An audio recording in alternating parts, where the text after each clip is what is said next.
Hey, what's up, friends? Super quick update. This is the Limitless channel, October 3rd, 2018.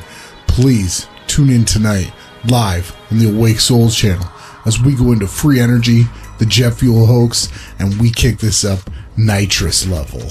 You don't want to miss this. 8 p.m. Central, only Beyond Flat Earth. I need NOS.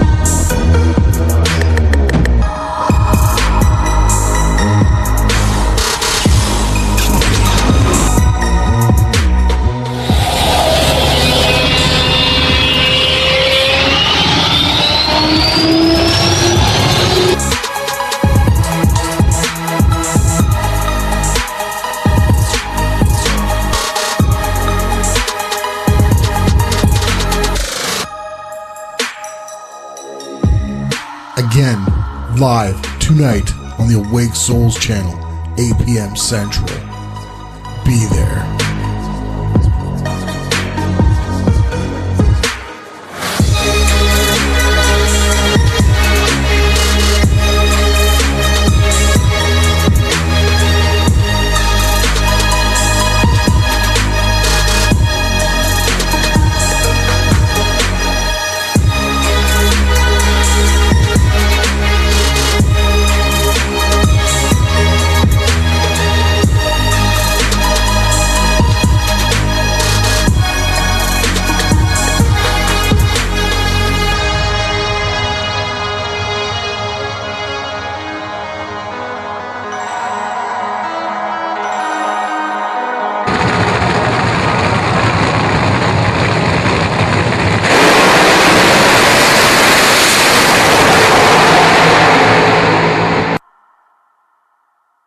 And we are back.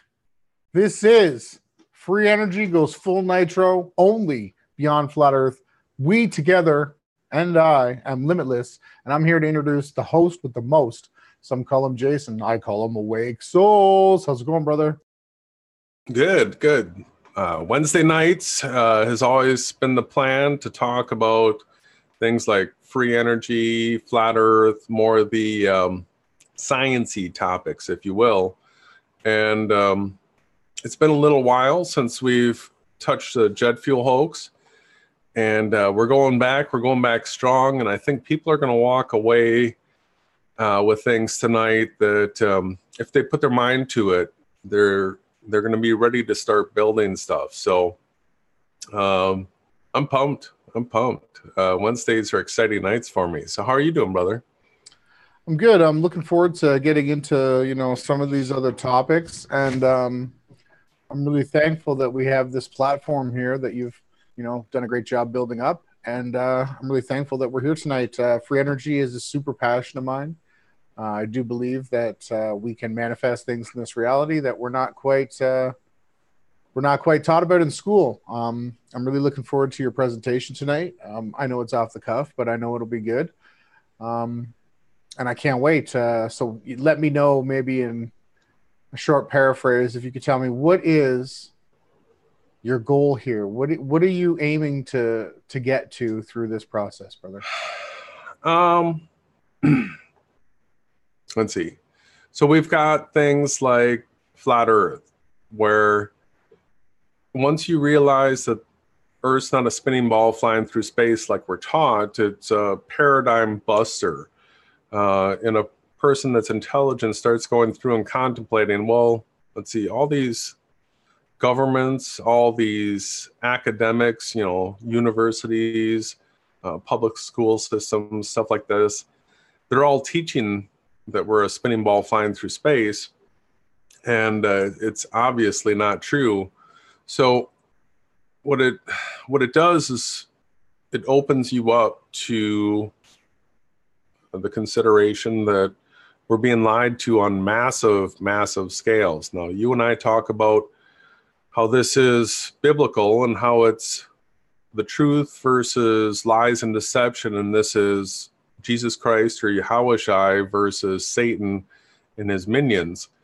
On the topic of free energy, I've looked back at like the last 100 years or so, ever since electric is really given us something where we are making equipment using electric that's changing people's lives, that it's created a dependency on electric or energy, cars using petroleum as their fuel. So what we've done is we've become dependent on a couple sources of energy, but anybody that is a truth researcher is going to understand that we don't have just two types of energy. There's many, many, many different types of energy. And if they're going to lie to us about the shape of the earth, then there's a good chance that if there's types of energy out there that we could all utilize, gather, harvest, whatever, be it the right adjective for that energy, that they're not going to tell us about those, and they're just going to keep us hooked on the ones that they provide. And so they're like a drug dealer dealing out this energy to people, because the technology that they've produced that runs off of those energies, we've become so dependent on. And so what I'm trying to do is break that mindset and open people's minds, awake souls, to the possibility that there are other ways that we can utilize energy systems. And so one of the things I want to do is I want to go through a couple proofs of conspiracy. I don't have those tabs open yet, but I'd like to start with that. So I'll just say a few more words. I'd like to hear from you. I'll start getting those tabs ready. But I want to do a proof of conspiracy on this jet fuel hoax, that there is a true issue here that deserves everybody's attention, that we dive into it. And if they're lying about one thing, they could be lying about everything type situation. So if we have a proof of if we can find one, find one proof of conspiracy. Sorry.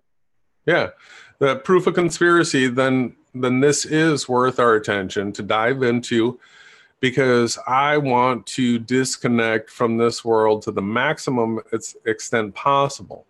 I don't want to pay a bill to Satan's system at all. And I understand that to live in this world, there's property taxes just about everywhere. So there's going to be at least one bill. But if I don't have to pay for electric, if I don't have to pay for petroleum, or food or any of that kind of stuff, I don't want to. I want to be a conscientious objector to spending money on Satan's world. Okay, so, I'm just going to break down what you just said, because we do share very similar paths and goals. That's why we are together forming Beyond Flat Earth, and definitely you, the listener. So basically what you're saying is you want to work with breakthrough new types of technologies to free ourselves from the bondage that our enslavers have put us under through technology, the petrol hoax, anything right down to air travel. Actually, the fuel hoax has got to be one of the largest cons going, because everything in this reality is priced off of the price of gas, including the American dollar, which is fueled by the petrol, which is fueled by the oil, which they make the gas from.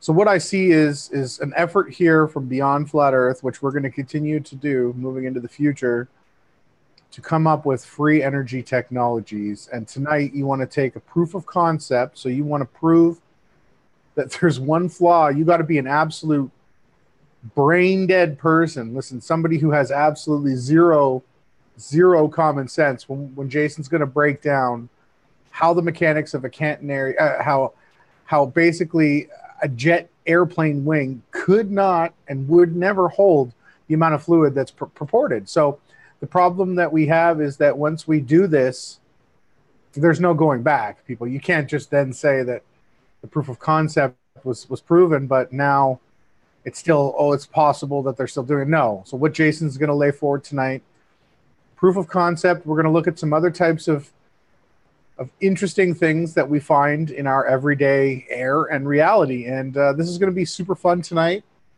I'll just give a shout out to a couple people in the chat, and then I'll turn it back over to you. So we got Disgruntled Employee. Thanks for joining us. That's a new channel. We got Rick Robb. Nice to see you here. Bronski. Terry Zoppi, who's doing some amazing footage. Keep it going, brother. Sharon Konsonka. I assume maybe Rick Robb and a couple other people. You guys are just strictly free energy people. So we're really thankful to see you guys here. If anyone could share, and super shout out to Elias, Ryan Deswowski, Christopher Abnett. We're so happy that you guys are here. If you could hit the share button, share this with anybody that you might know that might be interested in free energy technologies or any of that. Yeah, we're super excited to be bringing you these topics. This is what we like to do. And I'm going to turn it back over to the host with the most. That is Awake Souls. You can call him Jason Laufenberg. All right, let me get a screen share going. And thank you to all joining. And we want to hear from you. All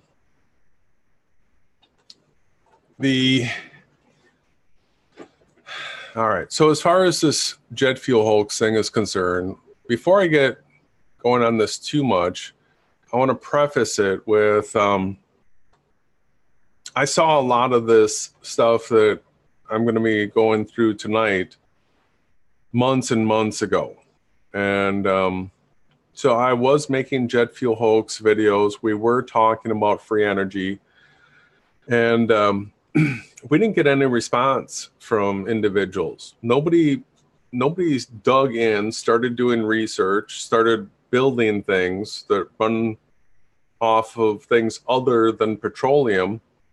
And nobody was reaching out, trying to get involved. So I decided to just shut it down and go cool on the topic for a while, because a bunch of COINTELPRO channels had spun up and had gotten real hot on the subject, and they were just doing everything they could to muck it up. So when I took a break on that, I paid attention to the jet fuel hoax, and what I've seen is the conversation wind down to next to nothing. And so these are all channels that I've identified as being COINTEL. Let's go to, we'll come back to the comments here. I just want to show you from the video manager, the video that YouTube took down. I got a community guideline strike, and I couldn't live stream for 3 months because of this video that I had posted. And maybe it's all 5 pages now.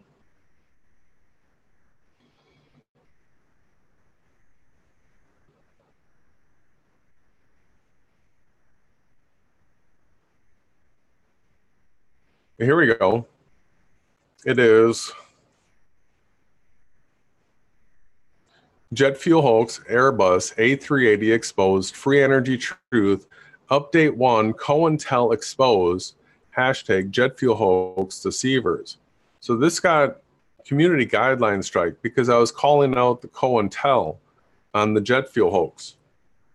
So what my expectation is now that we're going to start talking about this again and become real active in the free energy, that all of a sudden these COINTEL channels that had spun down and gotten quiet on the subject are also going to spin right up, get super active, and try to stand as the opposition, debunk everything that we bring up as a valid possibility. So I just want everybody to pay attention to everybody that starts talking about nitrous, nitrogen, these things, and starts talking about free energy, hydrogen, that you should be able to instantly identify these channels, and we will be as well.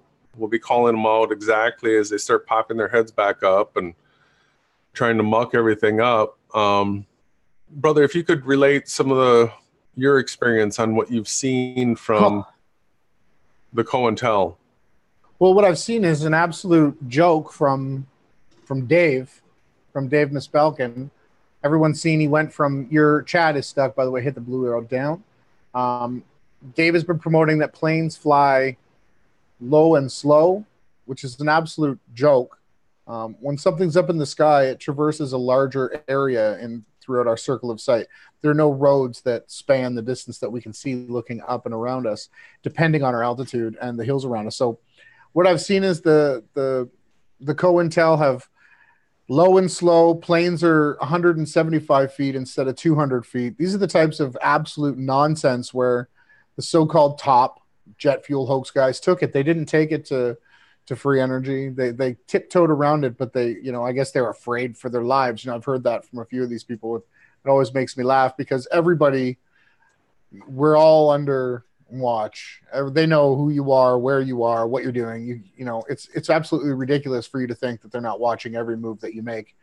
So what I've seen is the COINTEL have had a great opportunity to try to teach people about over unity, the way that engines are able to perform above actual needed said power intake, therefore creating more output than needed for input. And these are free energy over unity type things. And this has been hidden from us for a long time. And the COINTEL have skated around this topic as best they could. So I'm thankful tonight that you're going to be able to dispel some of the beliefs that are held. And, let's get these shows back on track. At least if you're out here continuing to harp on the points and show the evidence and the proof, there will be others that follow suit. And we're just thankful that we have this opportunity tonight.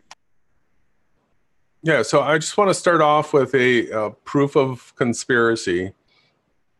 And in the jet fuel hoax, A380 exposed free energy truth. Let's just rewind this so people know where this is coming from. It's the second most popular video on my channel.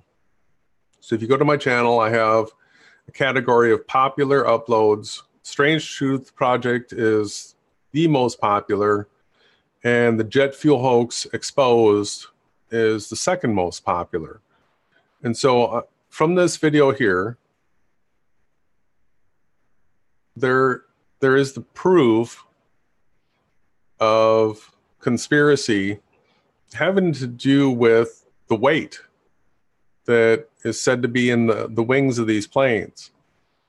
And no, I used a video from Enslaved by No Media, David Mispelkin, in this video. It's embedded in it. And he gets his numbers and everything wrong. But I had double checked them and still knew that there was the proof of conspiracy here. So I went ahead with using it anyway. All of the calculations that Dave did was wrong, and he misquoted things here and there. But I knew that when I would come back around to this and we would finally get to have the conversation, that we could actually go through and get the correct numbers. And so in this video, I just want to point out that he embedded in his video a video from Agent JZ. And if you see right here, take a look at this jet engine. This is going to be coming up again. So there's a full encompassing story here. And I'm just going to be relaying to all of you my experience and how I've come to the conclusions that I've come to. But this is going to come up again. Remember that. That's the LM 1500. And let's get to a point here having to do with weight. Or something having to do with weight.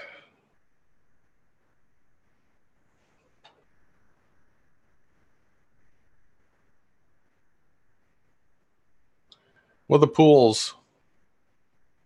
This pool section right here. This is weight related. So he's relating it to the amount of gallons of water that go into a swimming pool. And let's just go A380. We're going to go to Wikipedia.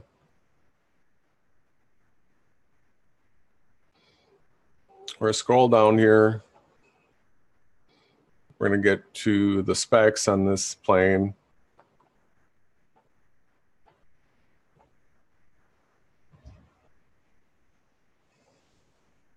Go on.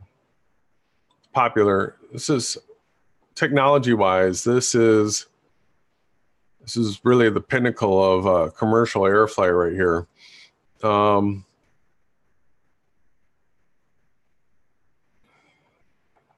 Where did they get rid of the fuel?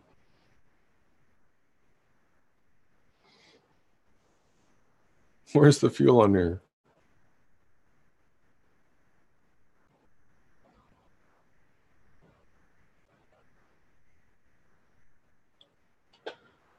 Here we go.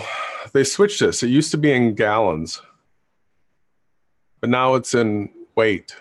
So the fuel capacity is 559,937 pounds of fuel. All right. This plane does not have fuel storage in the main cabin, the cylinder part of the plane. It's all in the wings. Right? We've gone through this ad nauseum that all the fuel storage in this plane is in the wings. And so we're at 560,000 pounds of weight in the wings. Now, since we're going to have this distributed both on one side, ports and starboard, we can divide this 560,000 pounds in two, and then that's how much is out in the wings each side. Now, anybody with a reasoning mind that's ever built anything, these planes are said to be made out of aircraft aluminum.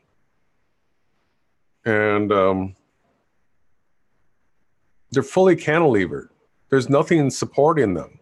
There's no stable cable ties that go up that's suspending it. It's just coming off of the fuselage, and it's fully cantilevered, and these wings stick out 125 feet. So I just want to look up a video here quick. There was one that was going around aircraft wings.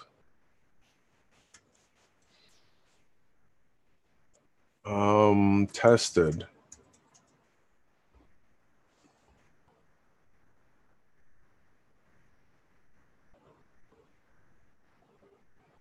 All right, so when you take a look at these aircraft wings, let me slow this down a little. And look, it's an Airbus plane.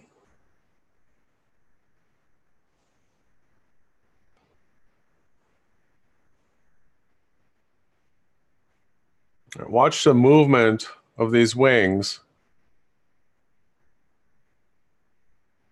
And then it's got to have 250. What is 660,000 pounds divided by 2? You're joking, right? Yeah, that's the weight of the fuel. Did you say 660 pounds? No, 660,000. So that'll be 300. Yeah, almost 300,000 pounds on each wing. Right? Let's go back to the.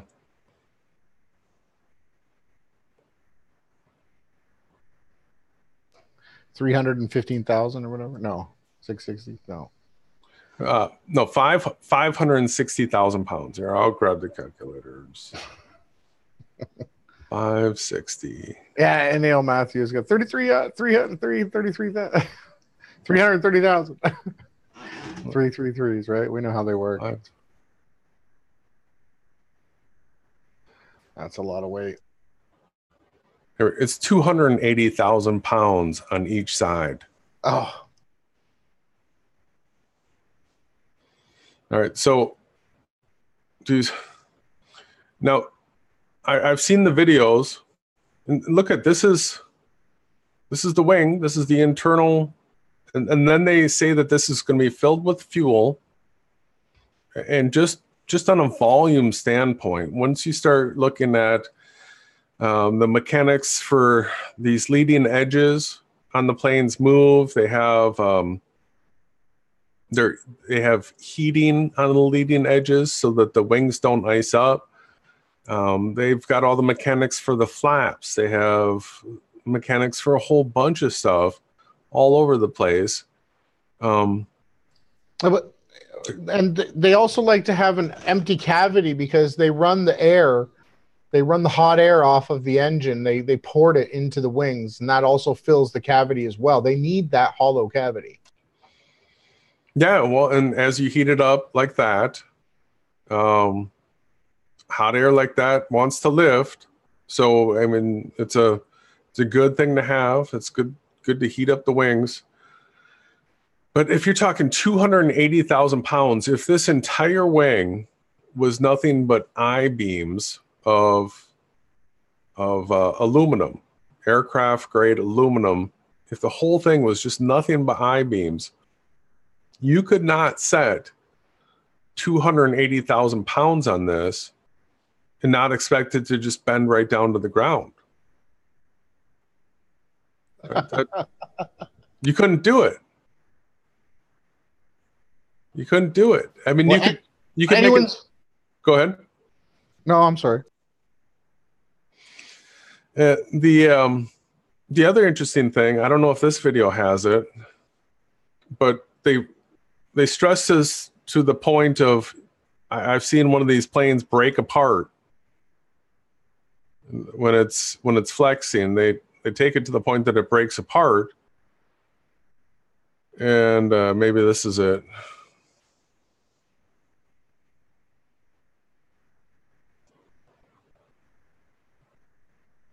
That's not the one.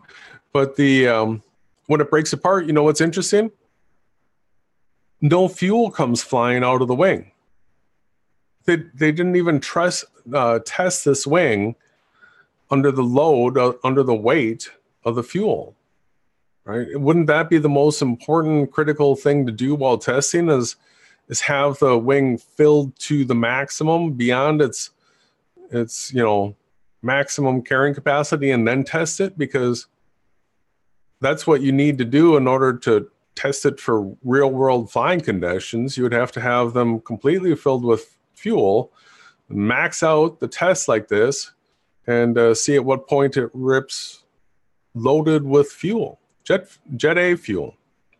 And you won't see that video. When it cracks open, it's totally dry inside. So it's like the ISS, they tell us it's up there, but yet there wasn't any film of it being constructed, and we don't have any footage of the stress on these wings filled with fuel. Yeah. So just a study of the wings, to me, as a builder, a guy that can actually remodel pretty much anything. I can build new, I can remodel something, I can cut and fasten wood, metal, glass, you name it, whatever it is, I can cut and fasten it.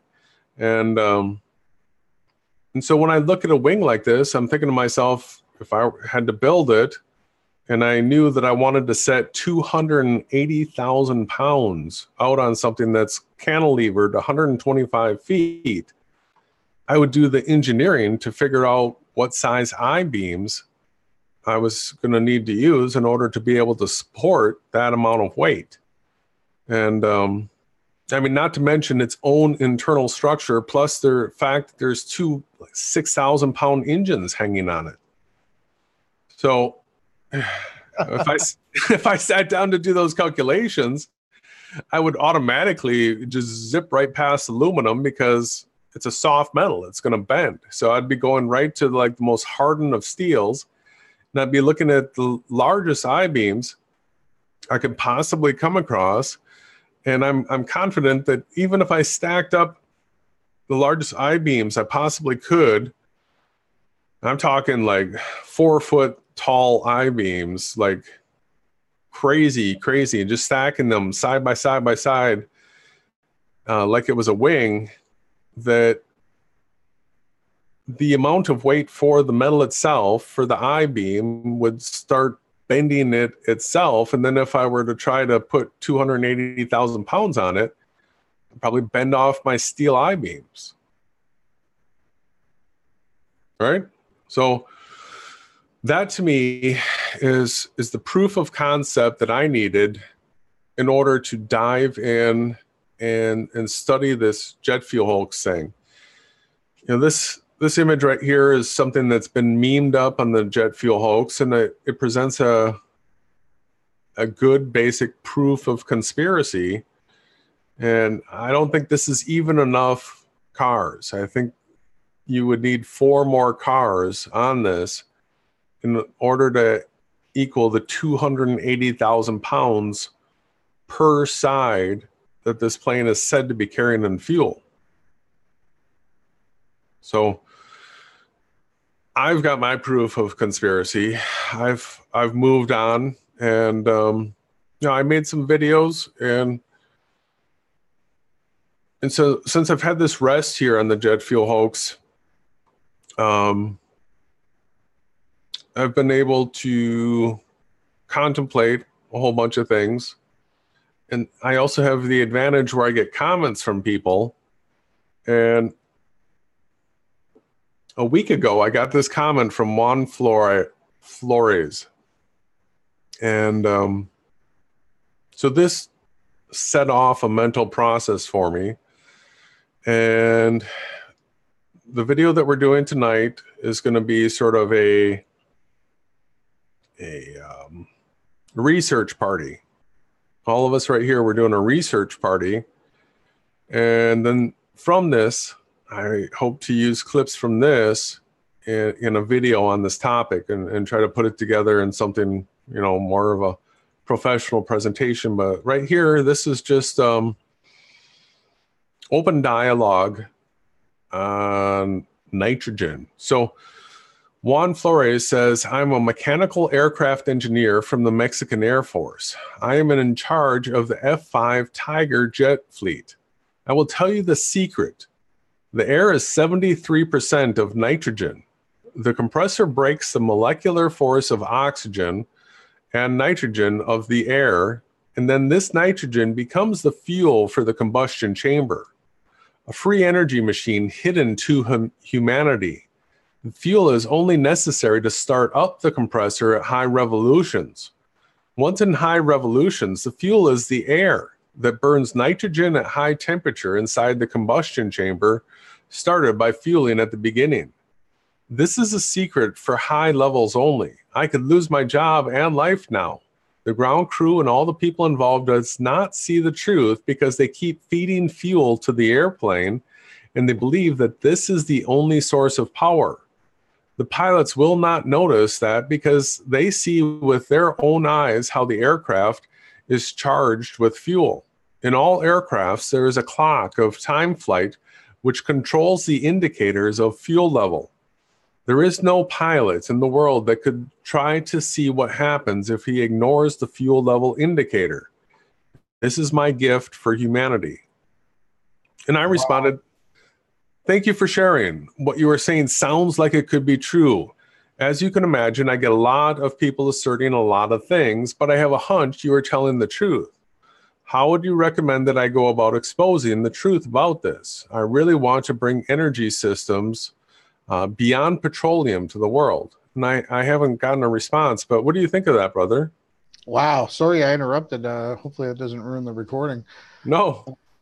But, you know, it's quite plausible to me when you scroll up a little bit, when he specifies that for combustion, so a compressor breaks the molecular force of oxygen and nitrogen of the air. The nitrogen becomes a fuel for the combustion chamber. So this would explain, so if the air is comprised of this nitrogen gas, and you can somehow separate the two and then use that for your fuel, that completely is another huge verification that this type of system is engaged. See, I just want to do this real open with everybody. What elements are air made out of?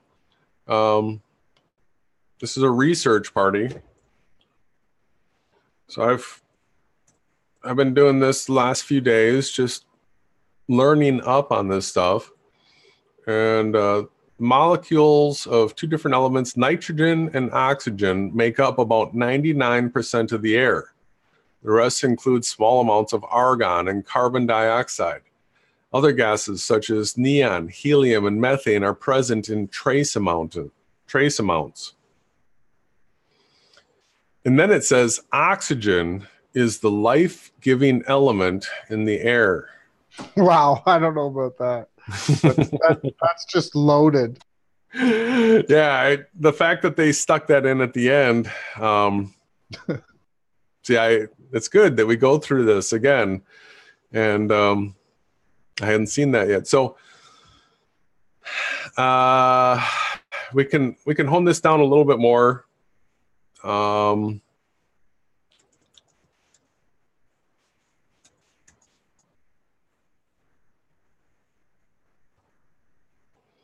What percentage of air is nitrogen? All right, real specific question here. What percentage of air is nitrogen? And from here it says air is 78% nitrogen, just under 21% oxygen, and the rest is water vapor, CO2, and small concentrations of noble gases such as neon and argon.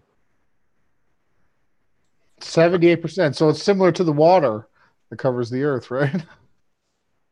Yeah, so that's what we're talking about right now is the waters above and the waters below. So above the horizon, we've got sea level in this world. We've got sea level. Above sea level, we have air. The water is above, and that is 78% nitrogen and 21% oxygen. And that's what we breathe. And in our gases, they're pretty much nitrogen and oxygen. Now, we're also told that hydrogen is the most plentiful element on Earth, but that is locked up with oxygen in the form of water. So it doesn't just hang out as a gas. It remains locked up with water. And there's more of that, but isn't it interesting that hydrogen, the most plentiful element of the waters below, has such incredible properties? We'll be talking about, hydrogen implodes. And then nitrogen, we're going to look at the astroturfing that's been done on nitrogen. They call it the dead gas, the lifeless gas, the inert gas, and all the credits being tossed on oxygen as being the life giver. I have a feeling that we're going to find out that that's not true. Anything you want to add right now, brother? No, I got the video to play later. Cool. So the comment that came, I think it was Juan Flores. He mentioned that he was like a mechanic for the F5. And so I started doing some research into nitrogen and to the engines that are being used on these F5s. And so it's built by Northrop. And if you scroll through here a little bit, you'll find that the power plant in these things is, here we go.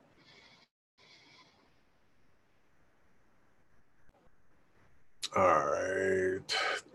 Schmood recognized that the new jet engine and aerodynamic technology were crucial to these goals, such as the compact but high thrust-to-weight ratio General Electric J85 turbojet engine and the recently discovered transonic area rule to reduce drag. The J85 engine had been developed to power McDonald's quail decoy. This engine with thrust to weight ratios of 6.25 to 7.5 over various versions had a notable thrust per pound advantage over contemporaries, such as the 4.7 thrust to weight ratio of the J79 engine. So I guess there were two different engines used in these things, the J79 and the J85.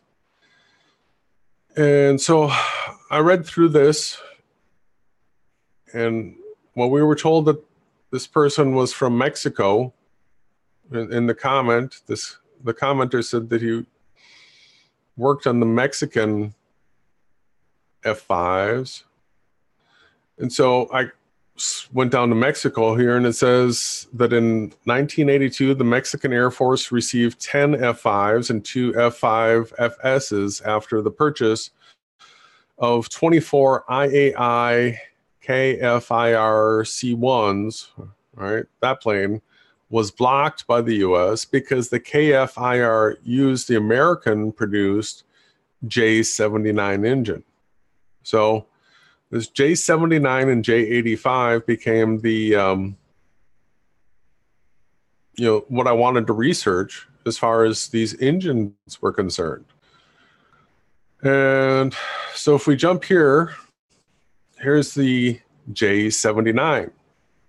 Now, if you get down to the last paragraph here of the intro, said in 1959, the gas generator of the J79 was developed as a stationary 10 megawatt class free turbine turboshaft engine for naval power, power generation, and industrial use, called the LM 1500. What? Could you repeat that? Read that again?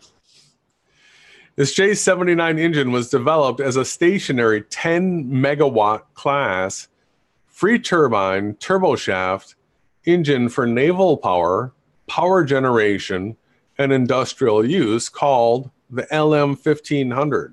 Oh, so let me just get this straight.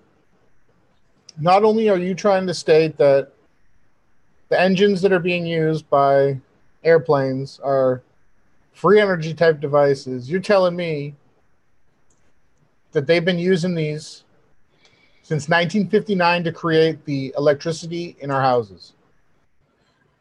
That's what it says right here. That's what it says.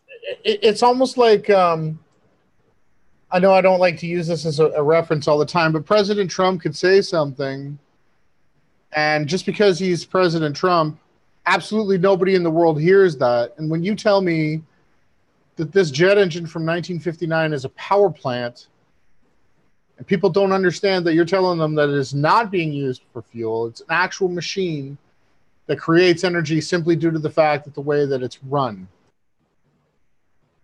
Well, this LM 1500, so if you go to Wikipedia and you look up the LM 1500, there's no imagery here.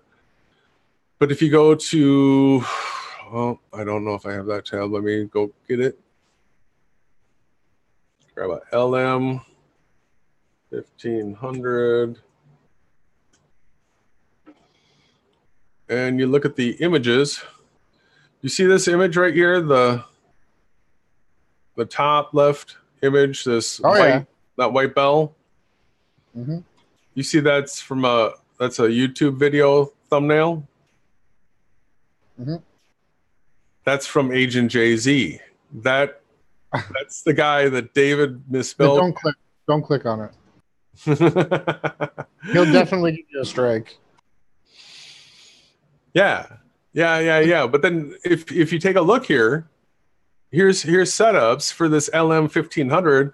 So the Agent Jay-Z, I guess, he's probably a LM 1500 technician. He knows that these are the ones that he's working on, probably don't go in jets.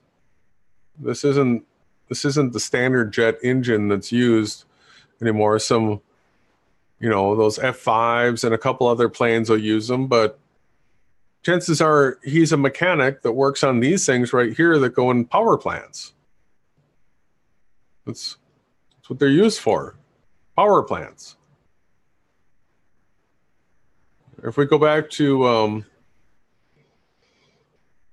its first application was in the research of the hydrofoil USS Plainview. The technology that they had a long time ago, they were that LM 1500 is running. This ship is flying on the water. Absolutely crazy. You know, but it could be a hoax. It could be a hoax, but this could be the actual real stuff they have, because we know we've already debunked submarines. If people think that submarines are traveling under the ocean, you're smoking crack, because they're powered by batteries. I don't know anyone would trust a battery. The planes, we know, like the bombers, basically can barely even hold up their wings. They're like movie props. But you're going to tell me now that they've actually had, well, you know, I have seen this type of technology quite often in Russia. I read a few articles about the Russian hydroboat. So this is actually probably a real technology here. It's just incredible. You know, they had this, and then the other technology they had where they could actually take one of these engines and fly around with them. These are the two most astonishing developments that I've found with you over the last 6 to 8 months. Well, yeah. So as it's being used as a power plant in here, it's actually driving propellers that are down on the hydrofoils. This isn't being used as a thruster like you would on a plane. It's like turning the props. Yeah, it's a power plant. It's probably generating electric, and then the motors are probably electric. But are you saying that the engines that we use now with like diesel and pistons, like this type of power generation is way weaker than this, but yet they don't use this technology anymore? It's hidden. It's so obvious that it's hidden. It's unbelievable. So we were on the J79. We made the connection to this being used as a power generation unit.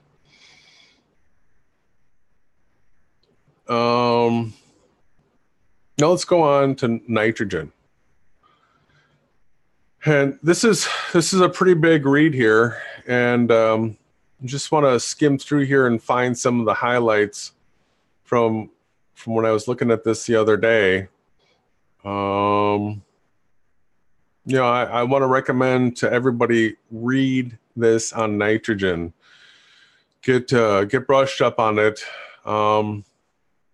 The amount of times that you're going to see ammonia, nitric acid, terms like propellants and explosives is unbelievable. But there's something that Ronnie and I need to address with everybody right now, and it has to do with these models that we see that have numbers and atoms and like this type of stuff right here.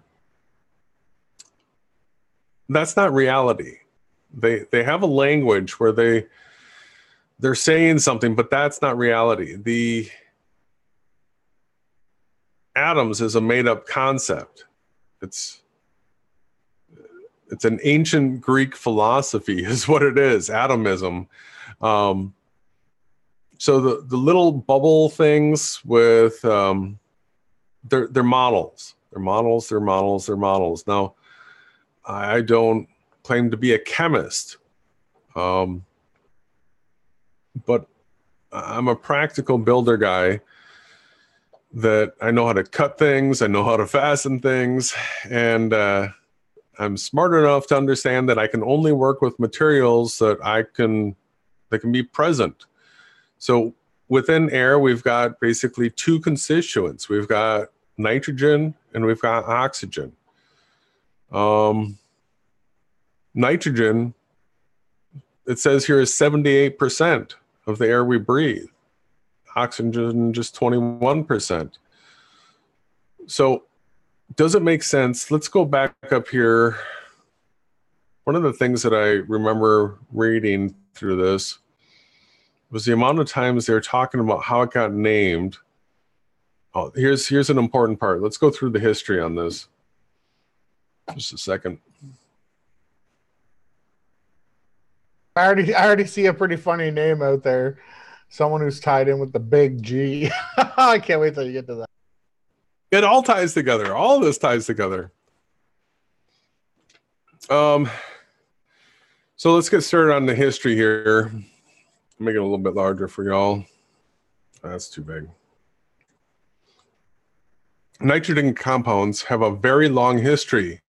Ammonium chloride having been known to Herodotus, they were all known by the Middle Ages. Alchemists. All right, so Ronnie and I are Christians. We recognize that alchemists are people that, this is fallen angel technology, right? So alchemy knew that nitric acid as aqua fortis, or strong water, as well as other nitrogen compounds such as ammonium salts and nitrate salts. The mixture of nitric and hydrochloric acids was known as aqua regia, royal water, celebrated for its ability to dissolve gold, the king of metals. So, yeah, aqua regia is the only thing that dissolves gold. Pretty important trait. The discovery of nitrogen is attributed to the Scottish physician Daniel Rutherford in 1772, who called it noxious air. Though he did not recognize it as an entirely different chemical substance, he clearly distinguished it from Joseph Black's fixed air, or carbon dioxide. The fact that there was a component of air that does not support combustion was clear to Rutherford, though he was not aware that it was an element. Nitrogen was also studied at about the same time by Carl William Scheele and Henry Cavendish. Does that name ring a bell with anybody? Henry Cavendish? We'll be getting into him.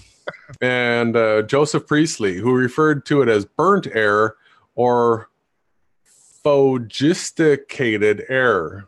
Nitrogen gas was inert enough that... I think that's phlogisticated. Sorry. Oh, thank you. Phlogisticated. That Antoine Lavoisier referred to it as mephitic air or azote, from the Greek word azotikos, or no life.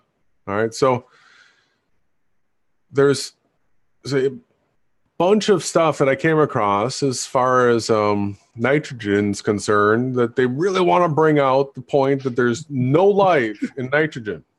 It's dead. Dead. You don't need this. In an atmosphere of pure nitrogen, animals died and flames were extinguished. Now, do you see how loaded this phrase is?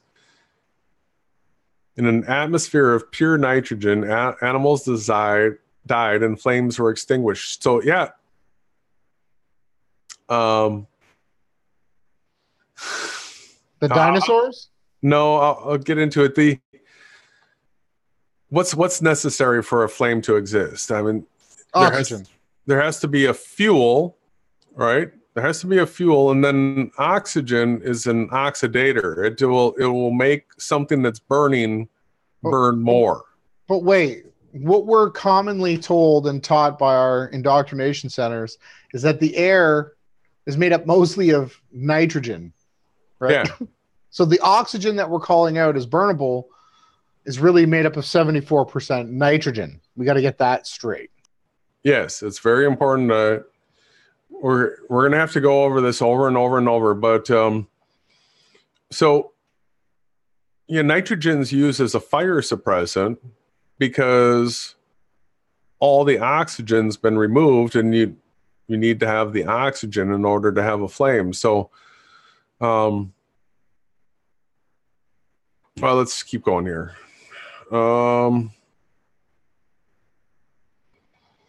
So now they're going into the different languages. Though Lavoisier's name was not accepted in English, since it was pointed out that almost all gases, indeed with the sole exception of oxygen, are Mephitic. It is used in many languages: French, Italian, Portuguese, Polish, Russian, Albanian, Turkish, etc. Similarly refers to the same characteristic of stricken, to choke or suffocate. It still remains in English in the common names of many nitrogen compounds, such as hydrazine and compounds of the azide ion. So they really just pound on this notion of to choke or death or no life. And we saw before how oxygen was was really highly promoted as the life giver.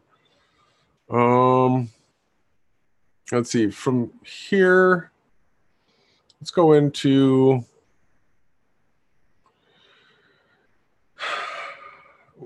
we might come back to this, the hypergolic propellant. So this has to do with things that once it starts burning, it continues to burn. It continually fuels the burn. That's what this hypergolic propellant refers to. We might come back to that. Nitrogen things, hydrazine. Let's see. What I wanted to know is if nitrogen is 78% of the air, oxygen is 21%, does nitrogen burn? So let's go and find out if nitrogen burns.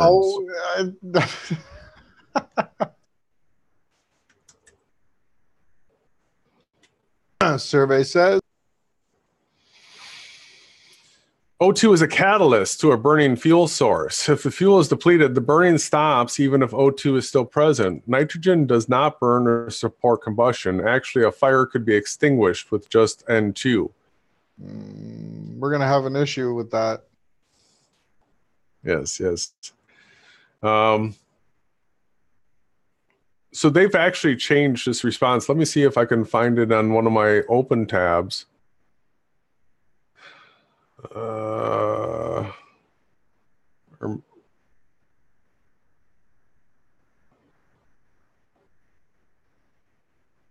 I ask it different before? Does see, I'm getting a different response on this, but so all of you should know that when we search something on Google, Wikipedia, something like that, it's being absolutely astroturfed.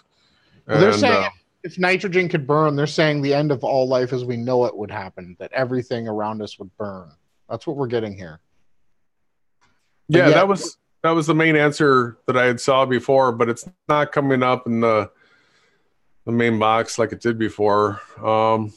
But yeah, we can use it as a super catalyst, which I'm going to get into. How does that make sense? Yeah. So the first astroturfed article is nitrogen combustible by sciencing.com. This is the Wikipedia type answer from Science Satanists. You know what? Flat Earth Reset. Yeah, shut the hell up, you idiot. Come on here, you dick. Just keep going. Epicor, what a joke those guys are. To even compare us to the two is sickening, you know? So is nitrogen combustible? The standard answer is a combustible substance can burn, and if nitrogen could burn, all life on Earth would have been destroyed long ago.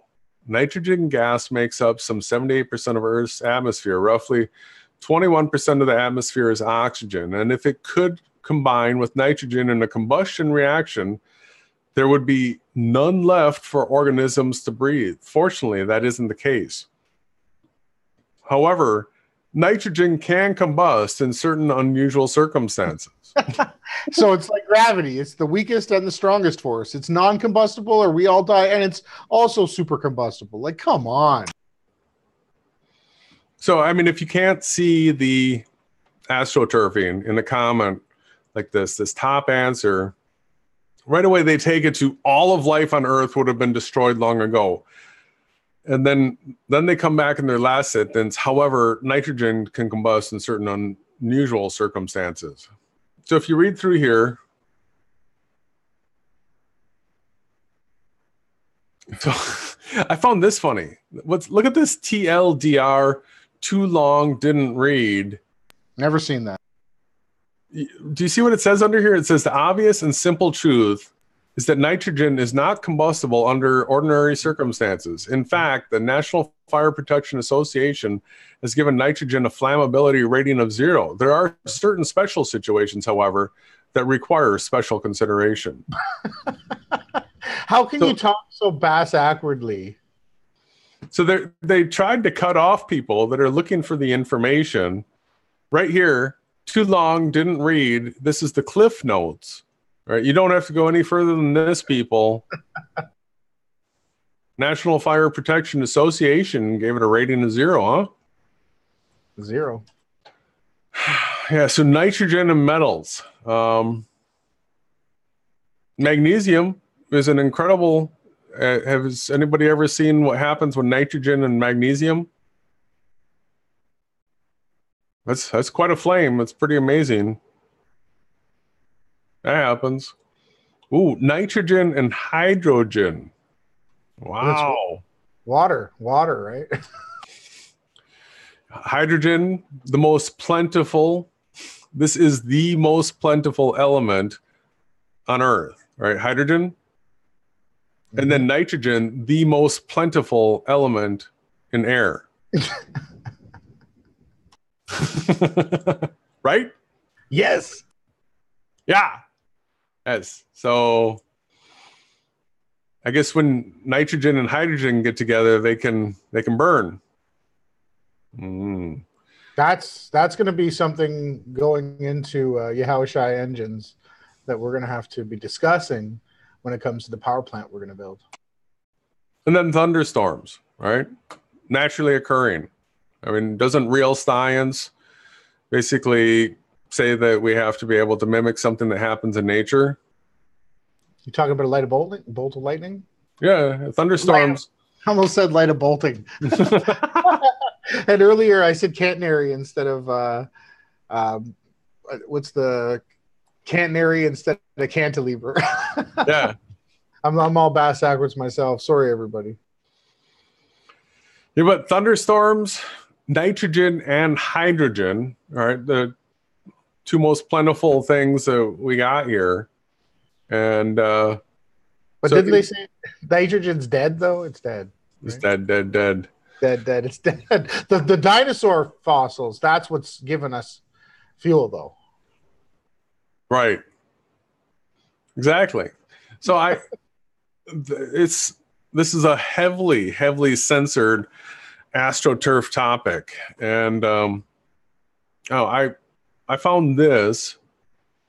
This is one of those Quora question things. How much energy is needed to ignite nitrogen gas, or what temperature would it burn at? And we've got this answer here from Ted Crapcat. 42 years experience as an industrial chemist in cement and aluminum industries. And he says, nitrogen reacts with the oxygen in the air and burns at temperatures greater than 1,530 degrees Celsius to form various oxides of nitrogen, mainly NO and NO2. Since the relative quantities of each oxide produced is dependent on both the burning conditions and the amount of oxygen present, these oxides are generally grouped together under the designation NOx. And he's got a couple of formulas, and then it goes on to say substantial amounts of NOx gases are generated in high-intensity flames, such as power station boilers, right? Like the LM1500 that we were looking at. Really? And contribute to environmental pollution, notably acid rain. I haven't heard the term acid rain since the 90s. I don't know about you. No, I haven't either. And NOx is also produced in kilns, brush fires, lightning, and arc furnaces. So we have a few things to check out as far as how they work. Go ahead. I just figured it out. Okay. The chemtrails, they're nitrogen. That's why the trees are burning up in the inside, because they're nitrogen fueled, right? It's probably true, right? That's going to be the next plain truth conspiracy. No, we'll find out. So the main point of this guy my big takeaway here is his statement that nitrogen reacts with the oxygen in the air and burns at temperatures greater than 1530 degrees Celsius. So under the AstroTurf, does nitrogen burn? We're told no, unless it's under special circumstances.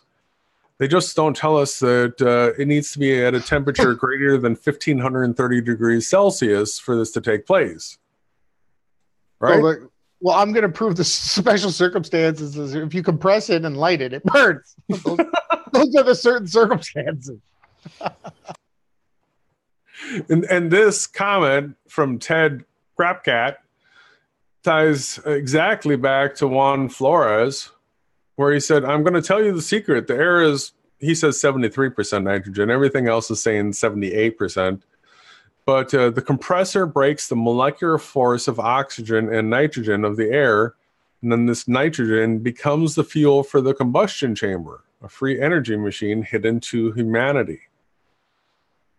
And so under nitrogen, I'm pretty sure this at some point, let's see here. Everybody's got to think of the bends, right? Mm-hmm. I understand it. The bends. It's when you come up too fast from being in the lower underneath liquid, right? You get the bends. Yeah, it's got to be under somewhere near under nitrogen. Oh, wait. So you're telling me that the reason why the oxygen in our blood turns to nitrogen is due to pressure? Yeah. Is that what you're telling me? Yes. Oh, it's a change of pressure. I just had an epiphany. It's Of course. Yeah, it's a pressure change. Where is it here? Safety, gas, liquid. All right, let's just go to the bends. Of course, they show us a balloon frozen in it, right? Look, everybody. They do such stupid scientific experiments to fool us, right? Like the Hindenburg to take down hydrogen. You know what I mean? The hydrogen doesn't even burn like the Hindenburg burned. It implodes. Where is it going to say?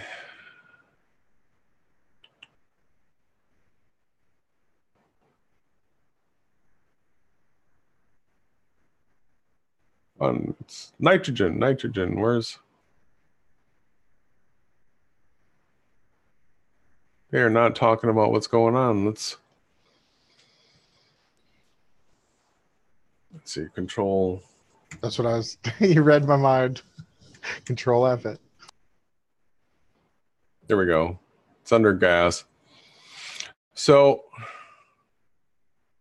under safety and gas, it says here nitrogen dissolves in the blood and body fats. So we've got nitrogen. Just gets better.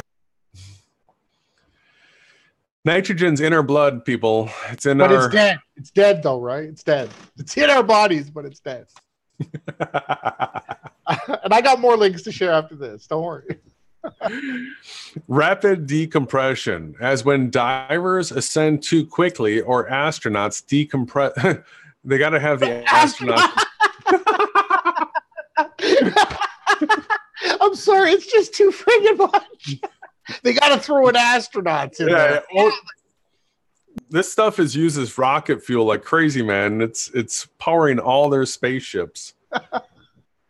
Oh, rapid decompression, as when divers ascend too quickly or astronauts decompress too quickly from cabin pressure to spacesuit pressure, can lead to a potentially fatal condition called decompression sickness, formerly known as casein sickness or the bends.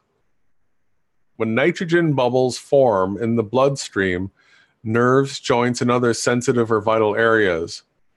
Bubbles from other inert gases other than carbon dioxide and oxygen, cause the same effects. So replacement of nitrogen in breathing gases may prevent nitrogen narcosis, but does not prevent decompression sickness. So nitrogen is in our bodies, and when you decompress, when you go from being compressed to decompressing quickly, it forms nitrogen bubbles.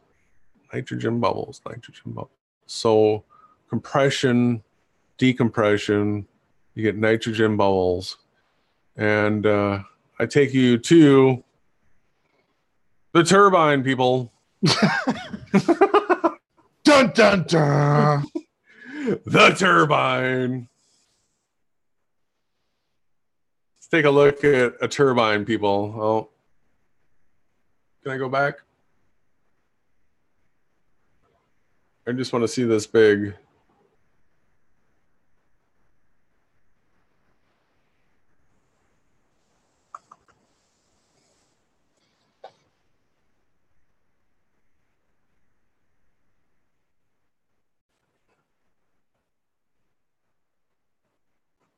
Here's a nice big turbine for us to all take a peek at.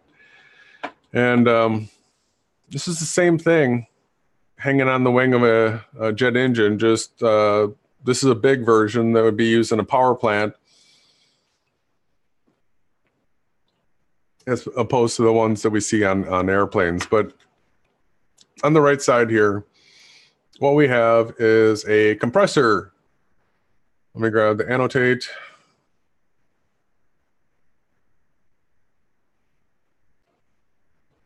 All right, this right here is a compressor. You can see that these tubes are where the intake air is going to be drawn in. You have your largest fans, and then the shape of this funnels down. And then the spacing of the rows of these blades become tighter and tighter, and then the pitch tightens and tightens. And it's compressing, compressing, compressing. Now, if you look on the side of this thing, you've got these, I guess would be manifolds, I think you would call them. So at these different stages, they're manifolding off certain things. So as air compresses, you generate heat. And the more you compress it, the more heat you create. But here's where it's going to get real interesting, people. In here, it's compressing, compressing, compressing. Then all of a sudden it decompresses, right? It opens up again. And so what was it that happens in the bends? You go from compression to decompression quickly, and nitrogen bubbles are formed. Nitrogen bubbles are formed. And so look at where this guy is standing right here. Look at these big pockets right here. So they've got these manifolds. If I was going to be collecting nitrogen, it would probably be right here. The guy's sitting. You've got other takeoffs of this as well. But we know that we get nitrogen from, and that's how nitrogen is. We can go through the tabs on how we can commercially produce nitrogen right now. They use a pressure technique. It goes from, they use a compressor and then they decompress it. This is how our air conditioning systems work, people. This is how heat pump systems work. Are you familiar, Ronnie, with like an AC system, how there's two lines between the outdoor unit and the indoor unit? Mm-hmm. One's a larger line set than the other one. One's bigger, one's smaller. One's considered a high pressure line. The other one's the low pressure line. Mm-hmm. Because when you compress something, you create heat. When you decompress something, It cools. you actually produce coolness. This breaks the second law of thermodynamics, and the second law of thermodynamics is not a law. It's absolute BS. Lies. And you know, just to further that, you took me to was it an AHL Calder Cup final game here in Dallas, or just, you know, in between here in Dallas, and because the temperature outside was so hot, it was like 105. The inside of that hockey arena was the coldest I'd ever been in my life. The equilibrium, so the more heat, the more cool. So you're actually going to get a more effective machine depending on the heat you can produce, correct? Yeah. Absolutely. So that's a huge point. The laws of thermodynamics. Anybody that believes that the second law of thermodynamics is usable at all, the only thing you need to do to prove that it's not a law whatsoever, it's a lie, is just pick up a can of compressed air, right? Can of compressed air is all you need to debunk the second law of thermodynamics. Oops, not what I wanted. Come on.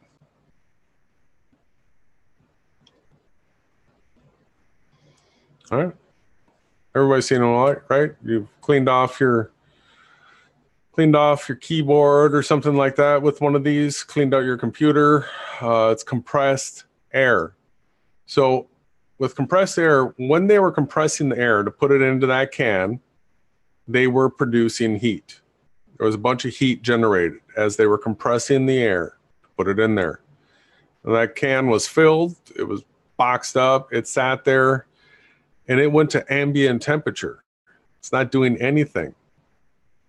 Now we have a can of compressed air, and compressed air does work. Right? So the laws of thermodynamics try to define work as being a product of heat, and they don't talk about coldness at all as an actual energy. Coldness as an energy.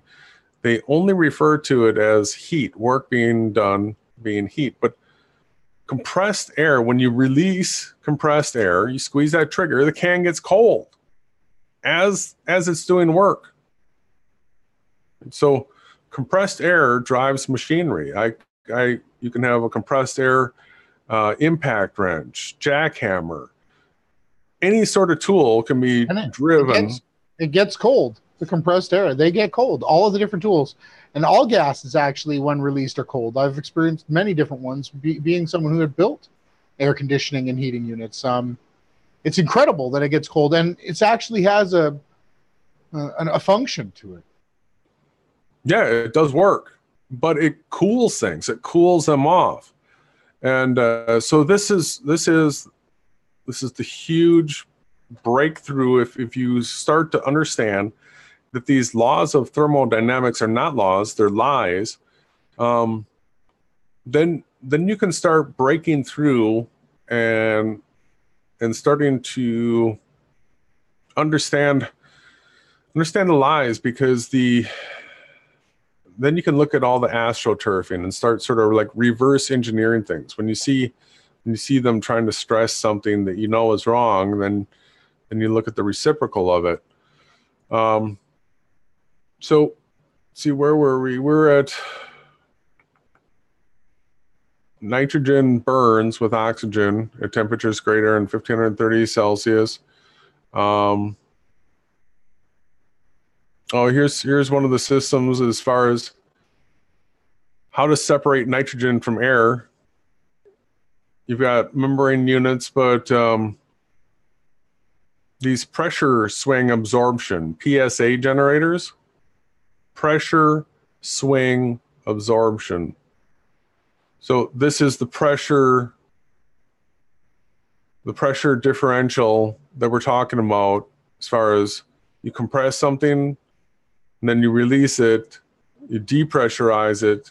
That's how they separate nitrogen from oxygen. That's how they do it. You can buy one of these things, you can separate your own nitrogen on site, and it does it with pressure swing absorption. It's how they do it. And so you take that back to one of these turbines here. You have the pressure swing here. You have the compressor, and then you have the release here. We've talked about how nitrogen bubbles form. We're familiar with the bends. The nitrogen bleeds off. And as this guy was saying here, temperatures at 1530 degrees Celsius and above, it burns. And then it takes us back to our original Juan Flores, who this is what he shared with us, that he's saying the molecular force of oxygen and nitrogen is being separated, and that they are filtering off the nitrogen and using it as fuel again with the oxygen. They're recombining it. And they do it all in these types of turbines. There's a whole bunch of other things that you get out of this turbine. You've got bleed off air, you've got hot air, you've got cold air. And now this compressor is driving these blades back here, but they're attached on the same drive shaft on like a jet plane. And then they use that drive shaft to turn a fan that blows air that goes around the outside of this whole unit. They create a vacuum. Yeah. And once the vacuum is engaged, the mechanism itself will throttle up until it explodes, unless you retard it. Mm-hmm. And I've got some more, but you can keep going if you want. No, go ahead. I'm going to grab something to drink. I'll be right back. Okay. And so, again, like what we're being taught here about nitrogen. So they tell us it's dead. But then we read here, nitrogen is a nutrient in the soil that is most responsible for the green in your grass. It's also a common ingredient in fertilizers. The Earth's atmosphere is 78% nitrogen, yet nitrogen can be used by grass as raw as nitrogen. It needs to be combined with oxygen to create a nitrate. So once you separate the nitrogen from the oxygen and you turn it into a pellet, as long as you spread the nitrogen out along the grass, it instantly, changes through a compression with the air, and it then feeds, and everything that you have grows in abundantly with a dark green, healthy nature, leaves and trees and grass. It's what we use as a fertilizer. Anyone who is a horticulturist or grows anything can understand that you need nitrogen. So, the very observations that we can do here of this physical thing that they call nitrogen completely tells the opposite of what we're being told when it comes down to, is nitrogen dead? It just blows. They tell us that we're driving everything in the reality on, dead dinosaur bones, yet there's never been a dinosaur discovered, complete bones and any bones. It's just a big sham. And then they tell us the nitrogen is nothing. So I'm thinking, nitrogen is probably a lot more prevalent and a lot more important. But so then they tell us nitrogen, you can't combust it. So let's watch this video and listen to what this guy has to say. I did a few projects on nitrous and nitrous systems and turbos. It's going to be interesting what he has to say. Let's listen. Today's subject is no laughing matter. I'm just kidding. It totally is. It's laughing gas, nitrous, Jason, we haven't even brought up yet. When you inhale nitrous, it gives you like a crack high. You get all like wasted, and it lasts for a couple of minutes. And it doesn't kill you, right? You can actually just inhale it, but everything is going to kill you though. We've been talking about nitrogen, just nitrogen so far. And yeah, I just needed to take a little break, and I want to hear what you have here, but we haven't even touched nitrous oxide yet. That's what this is, nitrous oxide, yeah. Yeah. And we're not about huffing it and getting the giggles. We're about cranking out horsepower with nitrous oxide. We've talked about engines before. To get more power, you need more boom. And to get more boom, you need more oxygen to burn more gas more quickly. Gasoline needs oxygen to burn, just like every other flammable thing. The more oxygen... So I wanted to point out, because he just ran by that, how do I know to crack highs? Like, I've seen it in movies, Flat Earth Reset. Come on. What kind of a question is that? What he just said there, I guess I should slow it down. The key to having more power is having more air. Okay, I just wanted to point that out, Jason. Well, everything has got to be revisited, but so I've got an oxygen acetylene torch set, and acetylene is considered a fuel, so you can light that, and it burns by itself, but it's burning in the air, which is said to have the oxygen. But then when you have a compressed tank of oxygen, oxygen's called an oxidizer, oxygen oxidizer. And so when you add oxygen to a flame, then you can get super flame, and it burns more and hotter. So yeah, like this video should give I'm guessing a good idea of how to understand the combustion process, what parts play in what, but they may have a few things twisted in this as well. We'll see. Yeah, it'll be interesting, right? You add to something, the more of it you can burn. A cylinder is only so big, which means it can only fit so much air. And one way to get more air in is to force it in with forced induction. And that's where turbochargers and superchargers come into play. And the way we're talking about today is sneaking it in with nitrous oxide. Nitrous oxide gas was discovered in 1772 by Joseph Priestley. This guy was all about isolating gases because that made you pretty cool in the Joseph Priestley? I wonder if that's a fake scientist name, but late 17th. I know, but the that's another thing that, going back to that history, we mentioned it. This goes to Cavendish, and these laughing gas parties were a big thing a long time ago. We got to get to that too. But yeah, because that's another thing too. I know Flat Earth Reset's trolling me about the crack joke. It is actually called hillbilly crack. That's why I made the reference, because when I was researching it today, I kept hearing them regard it to hippie crack, because I guess it used to be a thing where everyone would inhale this nitrous. Is that right? Yeah, we'll get to it. It's I think we're probably going to get back to that again soon. He tried to find a use for nitrous as a preservative, but it didn't work. And all it really did was make people giggle. And so that's what people used it for through most of the 1800s. It was a party trick and an anesthetic. Nobody figured out how to do anything else with it until World War II, when the Germans started using it in plane engines for better high-altitude performance. So, nitrous, nitrogen, now they're telling us that it was the end-all, be-all for high performance. Like, which way is it? Turbochargers became more advanced and reliable. So it's dead, right? But wait a minute, when we use it, we can triple the power. That's what it's what fertilizers are made from, nitrogen, right? Yeah, that's what I showed. Not only triple the power, I think it's 300 times. We'll see. Use didn't last long. You've probably heard folks refer to nitrous oxide as NOS. NOS is actually an acronym for nitrous oxide system. It's a name brand, just like some people call tissues Kleenex, or the way Nolan calls his inline skates rollerblades. Nitrous oxide is a way to get more oxygen into the engine. But if oxygen is what we want, why not just shoot more oxygen in there, like from an oxygen tank? Pioneering drag racer Barney Navarro tried that out in the 50s, and well, it didn't work as well as he'd hoped. He found that a straight shot of oxygen lets the fuel explode at pretty much any place that's hot enough inside the engine. That's right, it's the dreaded ping, pre-ignition. And what Navarro got was detonation. He really messed up his engine and just decided it wasn't worth it. The benefit of nitrous oxide is that it doesn't release the oxygen until it's already mixed with the gas in the cylinder and ready to blow. The nitrogen is in a canister. Brother? Yeah. Mm-hmm. It's important to note that oxygen does not burn without a fuel. Mm-hmm. Pure oxygen does not burn, all right, without a fuel.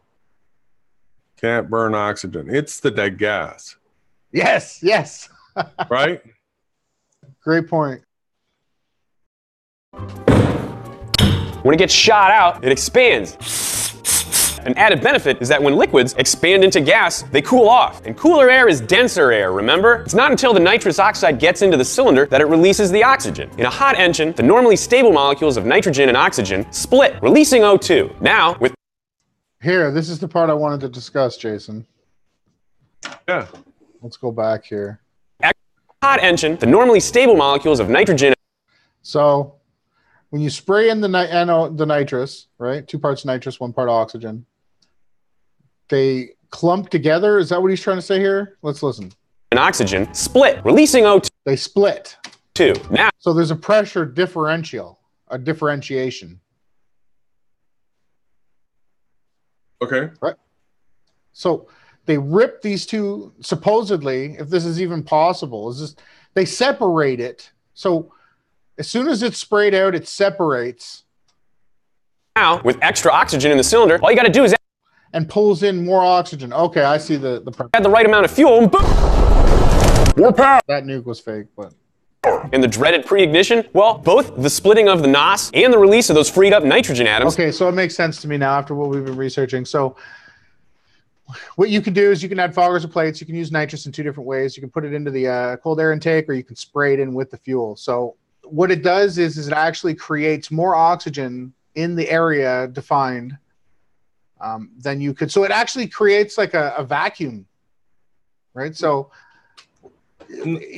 go ahead. Not only that, there's temperatures that define the state that these things are maintained in, and so nitrous oxide is, I think that's N2O, right?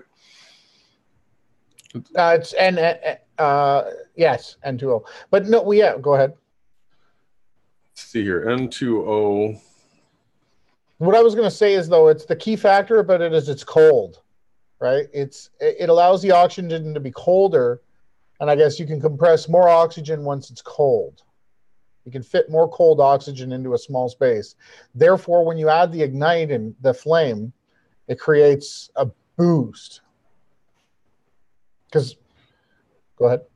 What nitrous oxide as a gas is laughing gas. When we inhale it, it's an incredible anesthetic and it makes us happy and we laugh. But when we cool it to a certain temperature, it becomes a liquid. That's what I'm talking about, the liquid. And that right there becomes a super condensed form, like the energy density. It becomes super dense at that level as it becomes that liquid. So in that little bit of liquid, you have a ton of nitrogen and you have a ton of oxygen, more so than you would have in just open air. And the other key thing is, as soon as it hits the open air, the pressure differentiates. It changes. It expands. It rips. The way he said it rips it apart, that was a crude example. What it really does is it just turns into another form. It turns into a gas, which expands, which instantly gives you more oxygen. So it completely is making all sense to me. All these videos are tying in. This video here is tying in completely.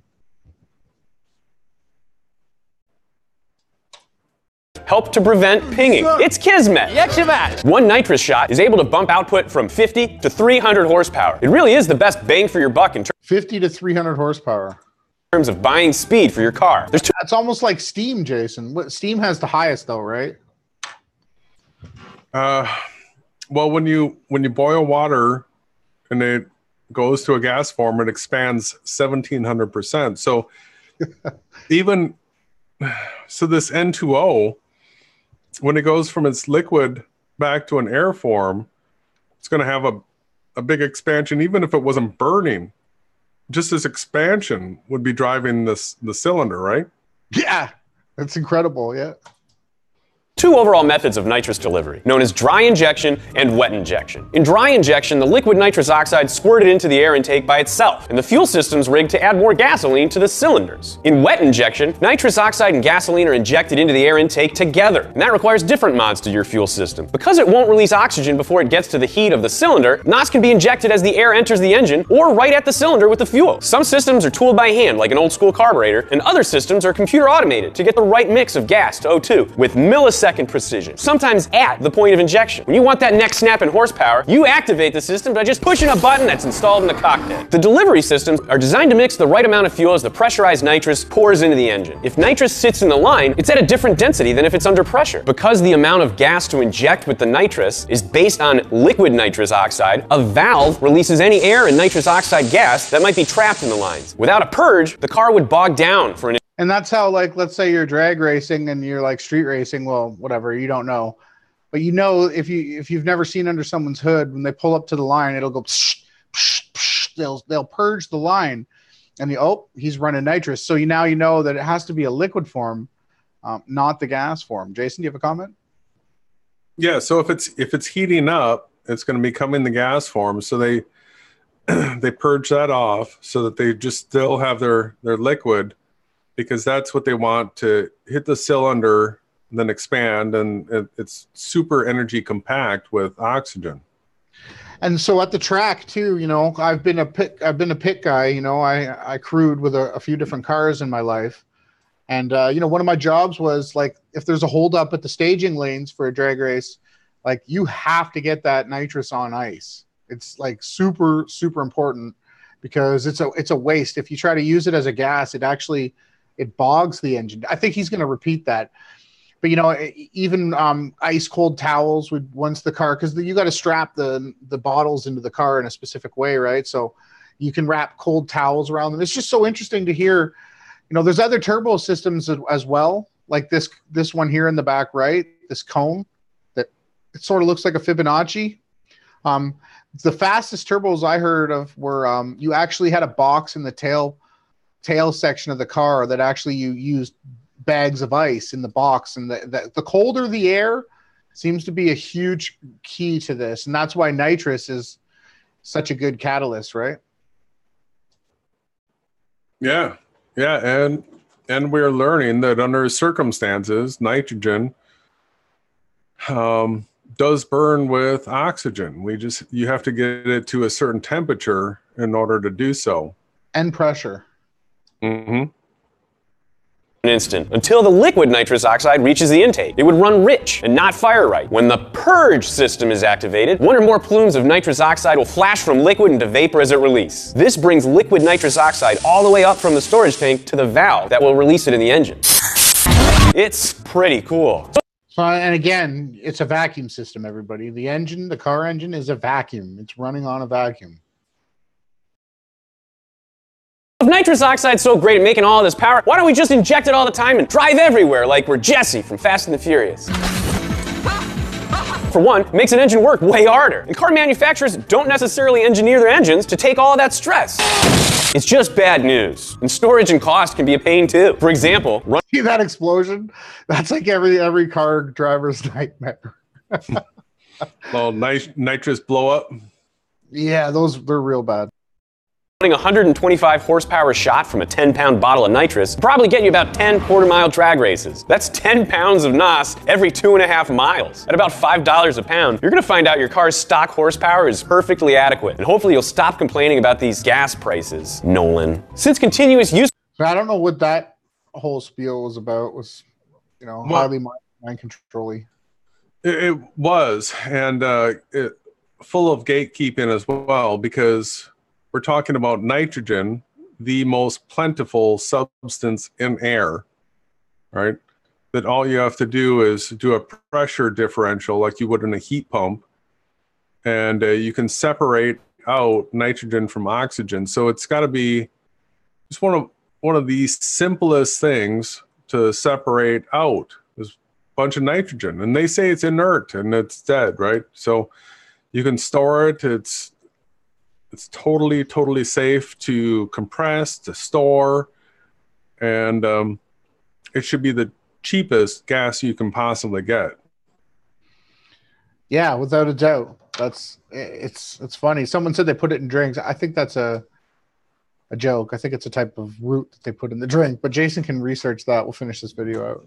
This would get crazy expensive and put added strain on the engine components. Nitrogen's just used in short bursts. That's why it's popular in drag racing and not in other types of racing. Then, right at the beginning of the 21st century, a little movie called The Fast and the Furious came along, and a couple of guys racing nitrous-equipped 4- and 4-cylinder cars changed everything. All right, it's not everything, but it sparked an interest in the compact racing community. And now, you're just as likely to see nitrous oxide injection on an imported 4-cylinder as you are on a domestic V8. So even though we're not sucking it down and breathing it in, shooting it into an engine will still make you giggly. Subscribe to Donut, please, guys. Yeah, I guess that's the gist of it. You can have the share back, brother. I just find it interesting that they keep saying that this dead do-nothing gas seems to be alive and do everything. Oh, totally. So here's these fake diagrams, these models that, I was saying, Ronnie and I warned you, this isn't reality. We have not seen an atom. We haven't seen an electron, a neutron, a proton. This is not what we see. These are models. And my best guess right now is that when they give us formulas like N2O or H2O and stuff, what they're talking about is proportions, that you get twice as much hydrogen as you do oxygen in a HHO generator, H2O. So when you use electrolysis and you break water down into gases, it can be separated to 2 parts hydrogen, 1 part oxygen. So I'm just saying this to try to help people from getting overwhelmed by these formulas, these models and stuff like that. You can just disregard that for right now and think about things in the practical terms of, hey, if I use electrolysis on water, what am I going to get? I'm going to get double the hydrogen that I am the oxygen. And so let's just go through the Wikipedia a little bit on nitrous oxide. And it's commonly known as laughing gas or nitrous. It's a chemical compound, an oxide of nitrogen with the formula N2O. At room temperature, it is colorless, non-flammable gas with a slight metallic scent and taste. At elevated temperature, nitrous oxide is a powerful oxidizer similar to molecular oxygen. It's insoluble in water at all temperatures. Nitrous oxide has significant medical uses, especially in surgery and dentistry, for its anesthetic and pain-reducing effects. Its name laughing gas, coined by Humphrey Davy, is due to the euphoric effects upon inhaling it. A property that has led to its recreational use as a dissociative anesthetic. It is on the World Health Organization's list of essential medicines. The most effective and safe medicines needed in the health system. It's also used as an oxidizer in rocket propellants and in motor racing to increase the power output of engines. So this most effective and safe medicine, right, when it's inhaled as a gas, is also one of our best fuels. It's used in rocket engines and motor racing. Now they are blaming global warming on nitrous oxide, right? It's the scapegoat. So we've got its use in rocket motors. And so for us that are flat earthers, truth researchers, we understand that space is fake. As we read through something like this, we're going to see tons of references how, a combination of nitrous oxide with this hydroxyl terminated polybutylene fuel has been used by Spaceship One and others. That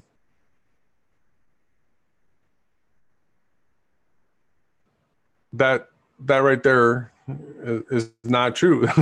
Spaceship One doesn't go into space, but they do have rockets. They do have rockets, and they do use rocket fuels. And if you do some research into nitrogen and these hydrazines, you're going to see it showing up all over the place.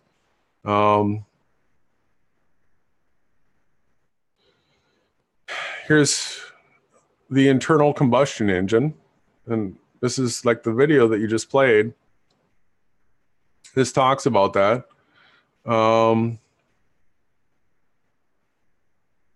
It's been used in airplanes, right?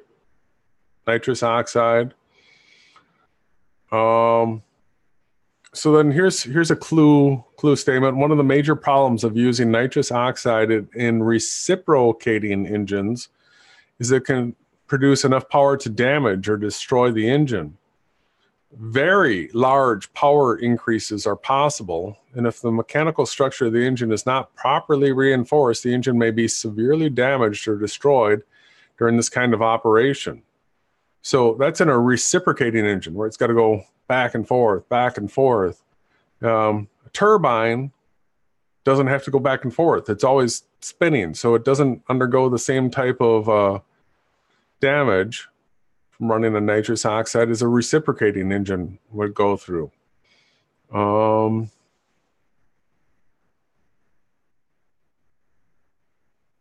it can get really hot. It can burn up. It can burn up the standard engine. It melts the pistons and the valves, right? Yeah, and it's funny because out of the two, you know, the rocket enginery, we've been so trained that it's the super high intelligence level, and you know, the mechanic, you could be a monkey wrench guy and it's dumbed down, but it's been so hidden, the rocket technology, but it's actually safer, stronger, and better. You could probably still use this to drive a car. You had enough of that channel? Yeah.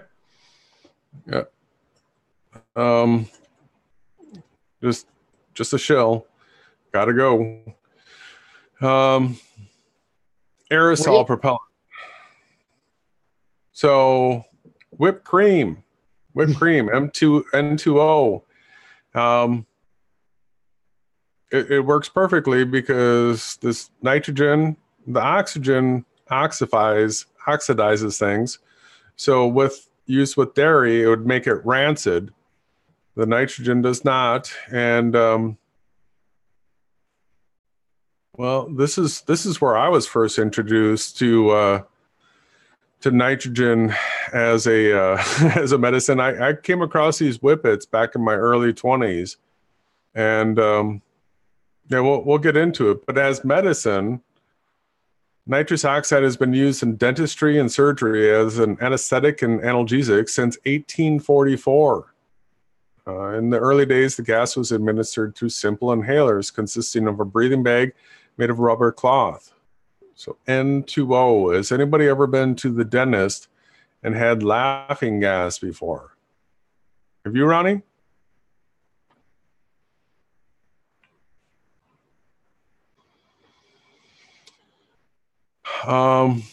Under recreational. Yeah, sorry. I couldn't get to. Yeah, I have. I used to have a trauma. I had a mouth surgery. I had an accident on an ice slide when I was a kid. So when I went to the dentist, I have used the nitrous oxide. It was able for me to relax enough for them to work on me. Actually, I have Yeah. So I want to go back to nitrogen. I think it was into the history. We'll get this back to Cavendish.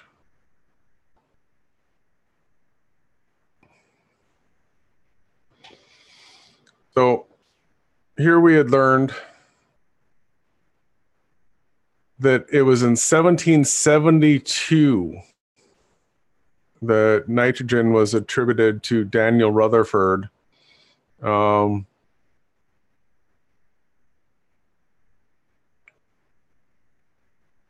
This air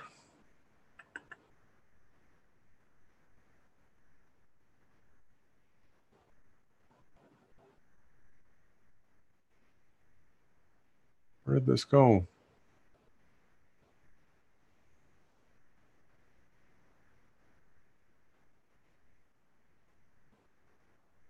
I think it's coming back up.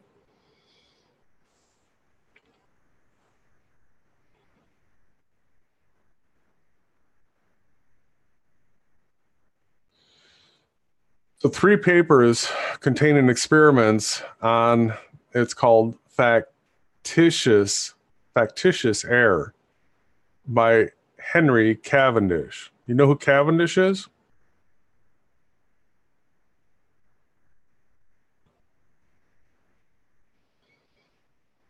He's a famous guy in the whole flat earth debate thing.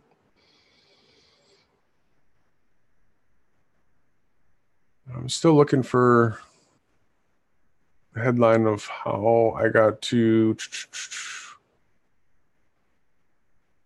see if it's down here further.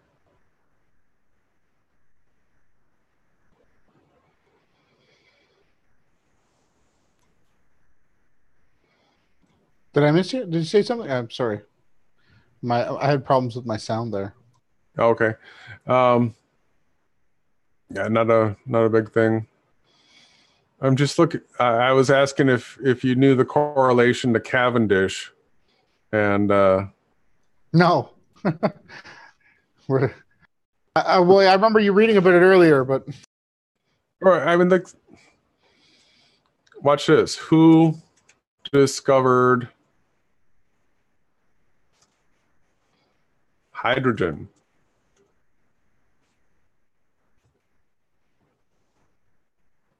You see that? Who discovered hydrogen? yeah. What? I know, that's crazy. Yeah. Wow. Familiar name, right? Yeah. Yeah. So Henry Cavendish is the guy who discovered hydrogen, and he also wrote this paper on, it's called Factitious Air, and in this, nitrogen or nitrous oxide is exposed, and nitrous oxide,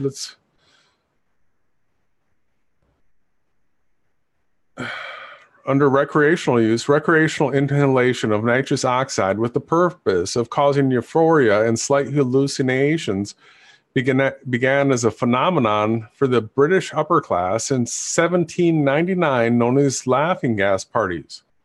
Starting in the 19th century, widespread availability of the gas for medical and culinary purposes allowed the recreational use to expand greatly throughout the world. In the United Kingdom, as of 2014, nitrous oxide was estimated to be used by almost 500,000 young people at night spots, festivals, and parties. The legality of the use varies greatly from country to country and even from city to city in some countries. I just want to point out, under nitrous oxide, under the safety of it, it's used medicinally. Hurt you. Anything in an extreme can hurt you. So the majority of safety hazards of nitrous oxide come from the fact that it is a compressed liquefied gas, and an asphyxiation risk, and a disassociative of anesthetic, which means it gets you high. So the asphyxiation risk, if all you do is inhale nitrogen oxide, you don't get what you need in order to live. You cannot just breathe this alone, and this alone completely, you'll die. But used in moderation, it is the most effective and safest way to have an anesthetic or take the edge off type thing. If you got to have a minor surgery, things like that, laughing gas is not going to kill you unless if all you do is try to inhale nothing but laughing gas. And it looks like you also need to make sure that if you're using laughing gas, to make sure that you vitamin B12 levels up, because it seems that nitrous oxide tends to burn through the B12 levels in your body. It seems to be some sort of a catalyst that super fuels you. So it's not dangerous as far as explosions or anything like that as a gas. And it's really not that hard to make. I just want to point out to people that if you're a researcher, if you're an experimenter, how to make nitrous oxide or laughing gas is really, really simple. You need some sort of a burner. You need some sort of a beaker. You don't want to overheat this. You only want to heat this to like 250 degrees. And what you want in here is ammonium nitrate. Nitrate, right? Nitrate. Ammonium nitrate. So ammonia is a gas filled with nitrate or nitrogen, but ammonium nitrate, you put a little bit in a beaker, you heat it up, and it's going to have water vapor, and it's going to produce a gas. And so you just run this through some sort of a hose line. You want it to condensate. You want to condensate off the water vapor, and all you want to do is inhale the gas. So if people that smoke weed are familiar with something like a volcano, where you're not burning the weed, but you're just heating it up, and you're taking that gas and collecting it in a bag, and then you take that bag and you inhale that. That is the exact same thing as this, right? Except you're using ammonium nitrate instead of weed.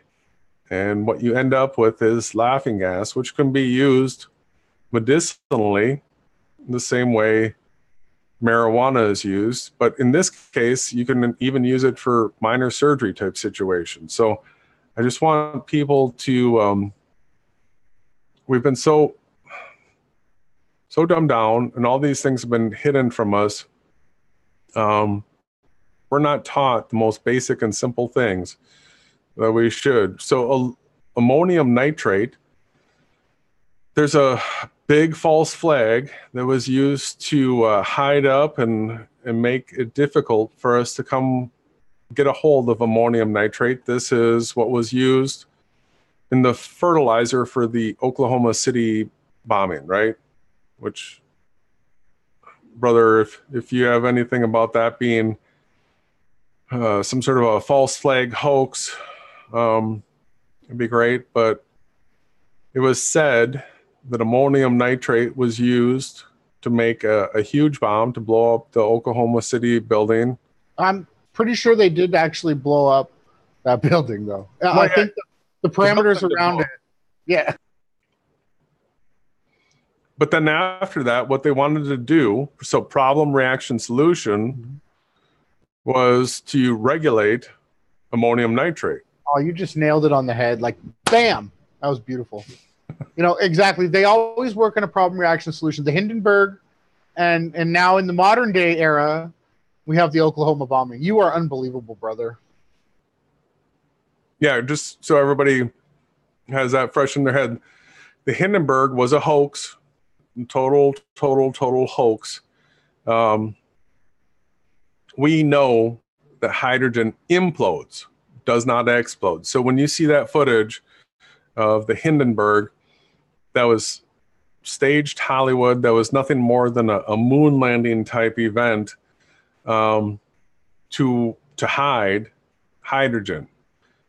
Oklahoma City bombing was to regulate ammonium nitrate. And this is the stuff, ammonium nitrate, that when you heat it, like you would in a volcano with marijuana, you're going to end up with laughing gas. Lots of power in this stuff. It goes back to ammonia again. And some smelling salts as well. Yeah. Yes. Let's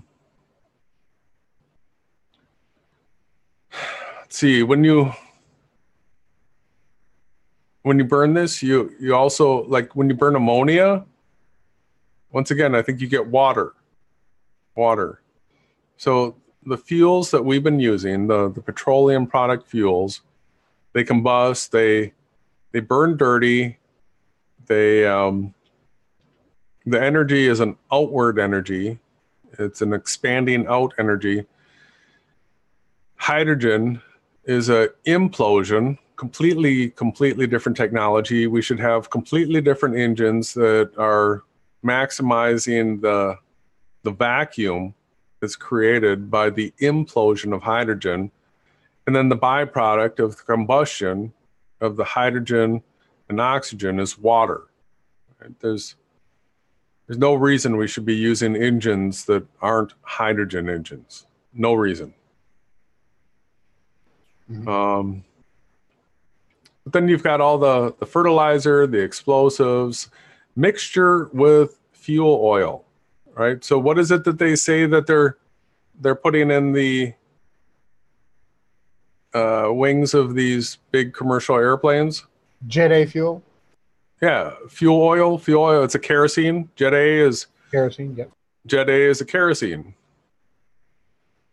So which has to be atomized to burn as well. Yeah. When you put ammonium nitrate with fuel oil, it's a bulk industrial explosive. Right? Just wow. Oh, here we go. I didn't even read this before, but here it is. Terrorism. Ammonium nitrate-based explosives were used in the Sterling Hall bombing in Madison, Wisconsin. Wisconsin's my home state. 1970, the Oklahoma City bombing in 1995, the 2011 Delhi bombings, and the 2013 Hyderabad blasts, and the 2011 bombing of Oslo. So it's the terrorists use it, huh?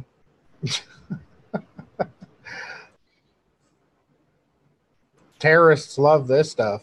You know, it's funny. Anything that makes power is good. Like, you'd think if it makes great explosions like this, can't we somehow utilize it? You would think it's really powerful, right? Wouldn't you want the most powerful thing when generating energy or moving vehicles or... And then you get into nitric acid, and here's that aqua fortis, or strong water. It's corrosive mineral acid. This is the stuff that can actually liquidate gold, right? And it burns. And this is what the alchemists first really were into, is this strong water, right? Nitric acid. But then they also want to tell you that it's dead, that it's lifeless, that it's inert, that it's all these other things. Nitrogen is the food that living things live and grow off of. Nitrogen. I would highly suggest right now that we are nitrogen breathers. We are nitrogen beings. Yes. Nitrogen. We breathe the nitrogen out of the air. It's a catalyst that burns things up. Oxygen is just an oxidizer. It's the nitrogen that's essential. So we're already a little bit over 2 hours. this right here, I just wanted to do an intro, get back into the jet fuel hoax. I want to pay attention to who starts talking about the jet fuel hoax again, and you know, keep my eyes on them. Chances are the shills are going to come out of the woodwork again, and we're gonna be here. We're gonna be on top of it. We're going to work with people that want the truth. We're going to call out the liars and deceivers. And I want to put together a nice video, do all the research, put it together in a nice organized video showing people nitrogen, right? And it was spurred by that comment that I received. And that is like that's so essential. I think this gentleman so much. He said he's risking life and his job and all that kind of stuff to share this with the world. And well, I don't want to put that. I want to make maximum use out of that.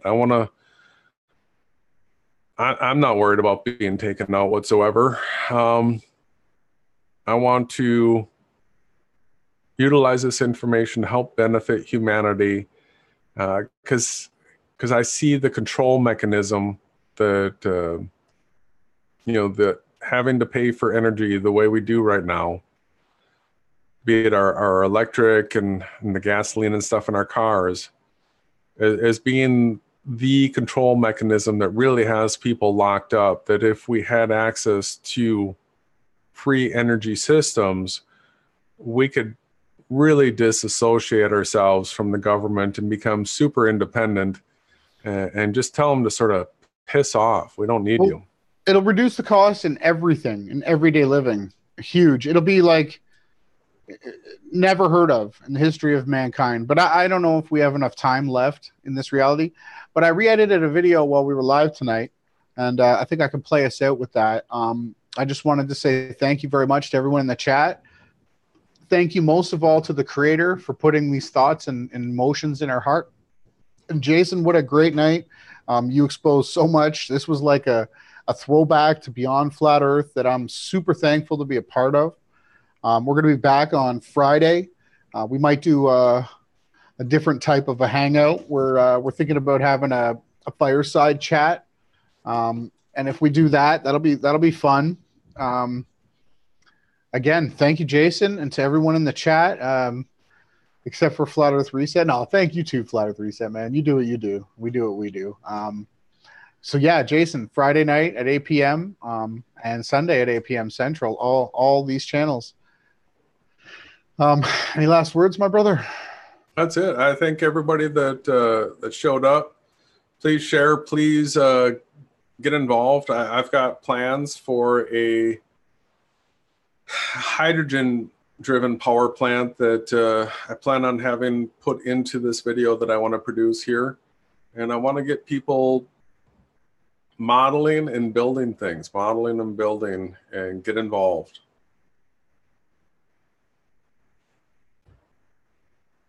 Thanks, brother. Thank you.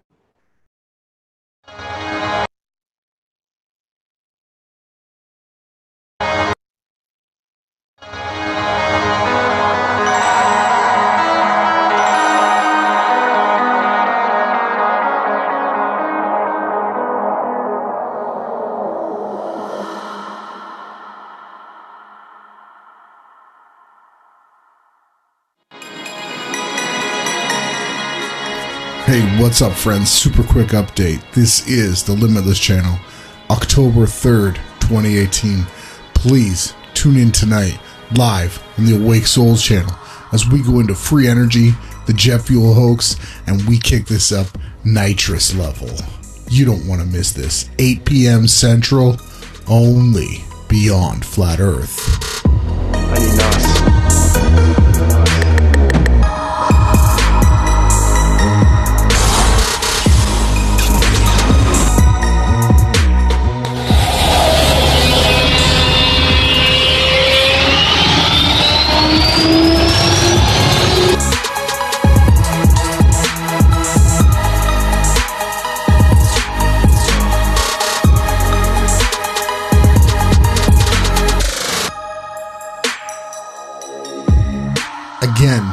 live tonight on the Awake Souls channel, 8 p.m. Central. Be there.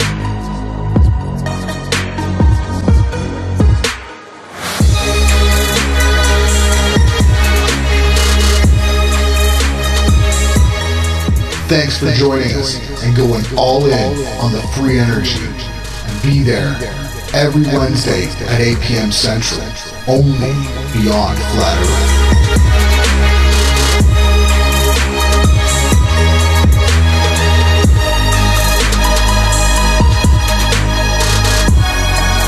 And we are your top source in news and information regarding free energy, Christianity, and Flat Earth proofs. Only Team YaHaWashi.